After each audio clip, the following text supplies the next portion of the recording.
All right, it's Monday, April 22nd, 2024. I hope everyone had a great weekend. I am back with my most interesting articles I've found on growth and marketing.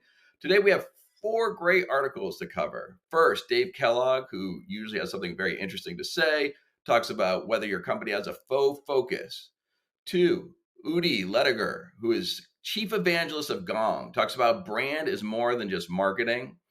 Three, Healy, who's CEO of Zelta AI, talks about how they were able to achieve a significant lift in their requested demos and the process they went through.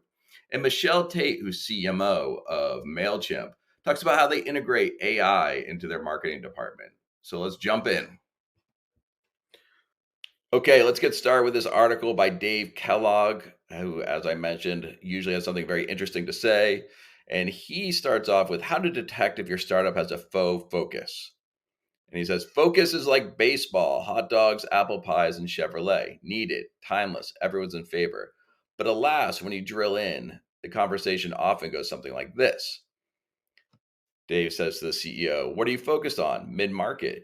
Do you sell anywhere else? Yes, for sure. A lot of today's small, medium sized companies will be mid market tomorrow. So we want to catch them on the way up too. And they work through a bunch of different audiences they're selling to. And in conclusion, Dave says to him, so you're focused on everything, all size segments, all gens, all geos, all industries, and all use cases. Yes, we love focus so much that we have a whole bunch of them. Go big or go home. Now, this is a conversation we have all the time with our clients. They don't really have a focus, even though when you start the conversation, it would seem like they do. And so Dave lays out some tips he has for trying to establish that focus and understand whether they're actually focused or not. And the first thing is the ideal customer profile with concentric circles. So this makes it look like a target. And he says, it's a little black and white to say someone's in your ICP or not. So instead, let's create this concept of a target where the center is really your core. This is who you're really focused on. And then as you expand outwards, maybe you can sell them, maybe not, but they become less of your focus as you expand out elsewhere. He says, I find this increases focus, especially when the inner rings are variations on a core. Now, I think the second point is probably the most critical one, defining the idea of strategic versus opportunistic revenue. He says, look, I've run startups. Cash is king. You want to give me money? I'll take it, as long as there's no strings attached. And this is a key point that he says next. Startups get in trouble when they draw and quarter themselves by selling roadmap, i.e., non existing features to a diverse set of customers. So this is the idea that someone comes in, they want to do business with you. They like your core product, but they say, we need this, but it's not on your roadmap. So you update your roadmap to include it just to sell to them. And this is brutal on companies because, as Dave says, it will ruin your future by selling your scarcest resource, R&D capacity, for non-strategic purposes. So he says, if you're going to sell to someone who's not in your core, who wants these features, just tell them you can buy what we have, and maybe you'll give them a discount, but don't go through and update your roadmap. Don't go use your resources to serve them, because in the long run that will not scale. Next, he talks about segmented metrics, which is basically if you're selling to different areas, you may want to measure them separately to see how they're performing. Because when you blend it all together, it can misconstrue what's actually going on. And so while you may be doing better in your new market, you may be doing worse in the other. And when you blend them together, it's hiding that fact. And so you want to take a look at doing reporting on the segments that you're selling to, so you understand the impact that it's having. Now, this is another great point, not on list. So as a team, if you go through, maybe you went through and defined your vision, but also as part of that, say, these are things we're not going to do. And so make a list of things we're not going to do and be religious about that. Do not abandon that do not do list, no matter who comes in. And this will really help you keep your focus and not expand beyond what you're capable of handling. And finally, he has one point, which is splitting business units. I'm not really going to get into that because it's pretty drastic. But anyway, so Obviously, being very focused as an organization, as a company, is critical to growth. But some of these tips can really help you understand whether you're focused and how to manage your focus to be successful in the long run. All right, next article from Udi Ledergor, who's he had me at Chief Evangelist. Everyone who's seen my videos before knows I love Evangelist. So anyway, his post is brand is too important to leave it to marketing. There, I said it. Now I know what you're thinking. Doesn't marketing own the company's brand? Doesn't marketing get to decide what the company stands for, what it portrays, what it looks like, and how it sounds? No, not really. And then he goes on to share one of my favorite quotes, which is from Jeff Bezos, the founder of Amazon. He famously said, "Your brand is what people say about you when you're not in the room." And I mean, this is a really simple concept, but it's so important. And that's why I wanted to address it. And I want to address Udi's article here is that brand is all of your interactions with a customer. It's not just about your logo. It's not just about your messaging. It's about when they interact with the sales team, what's that interaction like? When they interact with your customer success team, what is that interaction like? What does your product do? Do all those things work together to create a singular brand that's really meaningful? And it's not just about marketing. It's really important that we get beyond the idea that brand is just in marketing. And that's more prevalent than you would think. This concept that brand is bigger is absolutely critical for organizations to be successful. And so that's why I wanted to highlight this article, because we just need to reinforce this over and over again, that brand is more than logo messaging, more than marketing. It's all the interactions that you have with the customer. All right, next, let's take a look at this article by Pierce Healy, who's CEO at Zelta AI. He starts off the article by saying, for the past 12 months, conversion rate on our book a demo was less than 1%. He says they're an early stage startup, so they hadn't had the time to focus on their website. They were more focused on their product.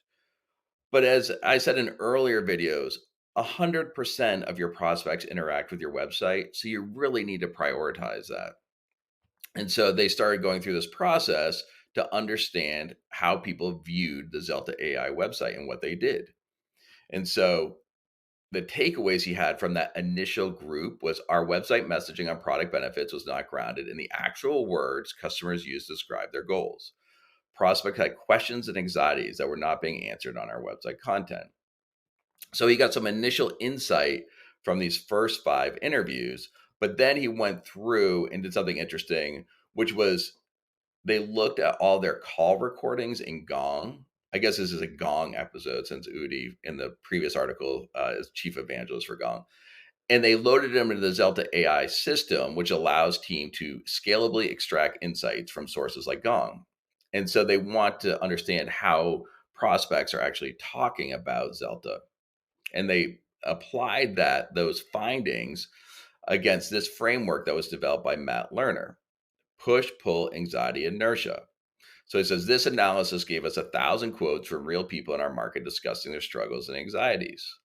And so he goes on to say how, based on that research, based on those 1,000 quotes, how did he update the messaging?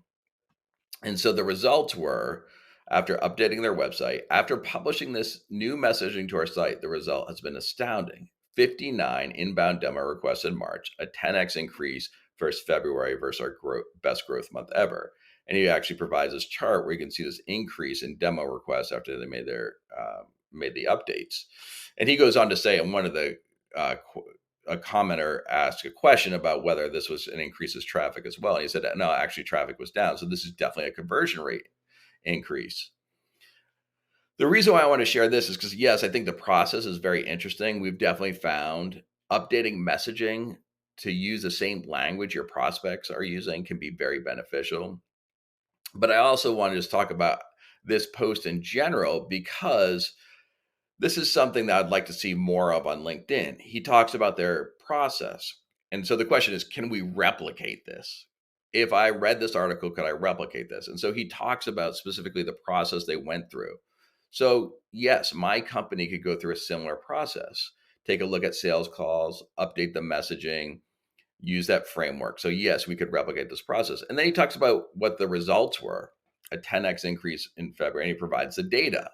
And so if I'm a CEO or CMO and I'm trying to think of what I want to do next, this is a very clear, he lays out very clearly what he did and what the results were. Now, I would like to see this as an A B test. So test one homepage versus the other to see whether it was actually due to the messaging or not.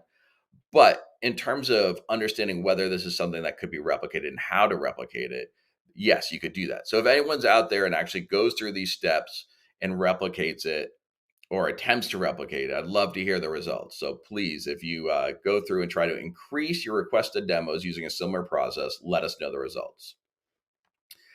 And the final article I wanted to cover was this article from Michelle Tate, who's CMO of Mailchimp. And this is talking about how they integrated AI into their marketing, their day-to-day marketing. And she starts off with kind of an interesting quote. According to a survey conducted by Forrester, nearly 9 out of 10 marketers believe their organization must increase its use of AI to stay competitive, which is interesting because, I mean, really the impact of AI is only about a year old, maybe a little bit less than that. Or the fact that we could use generative AI to benefit our marketing is relatively new. So the fact that 9 out of 10 believe that it must be used to increase to stay competitive is interesting. Yet only half of marketers feel they've adequately adopted AI. And so the question is, what can we do? How can we incorporate this into our marketing teams? And she says marketers of all levels should pause at every turn to ask whether AI can make something faster, easier, better, and then experiment away. And so the case that she provides was they developed a new ad campaign that ended up being recognized as being very effective, and how they incorporated AI into this new campaign. And so they used AI basically to speed up their development process of this. And so they'd go through and use AI to iterate much faster. People came up with a core concept, but they wanted to get multiple iterations in front of people to understand what really resonated with them. So they came up with the concept of a cluster, which is like a ball of people that aren't really distinguishable, which is interesting. And so what they would go through is in each revision, as they developed the campaign, they used AI to develop images and messaging, and then they could respond to it and then iterate faster in a way that they weren't able to do before. Before it was really just about words, and now they're actually able to incorporate images and messaging and much faster. And then once they actually got their sort of core campaign, they wanted to do focus group testing against it, and they went through a similar process within the focus group. And here's the final output. And so they came, so they did the similar thing with a focus group, which was, as she says, previously bringing concepts to a focus group didn't allow for much adjustment between sessions because generative AI could take our feedback and drastically change imagery, scripts, and more in just minutes. We could use the insights that we heard in one session and adjust our prompts and generate new material for the next.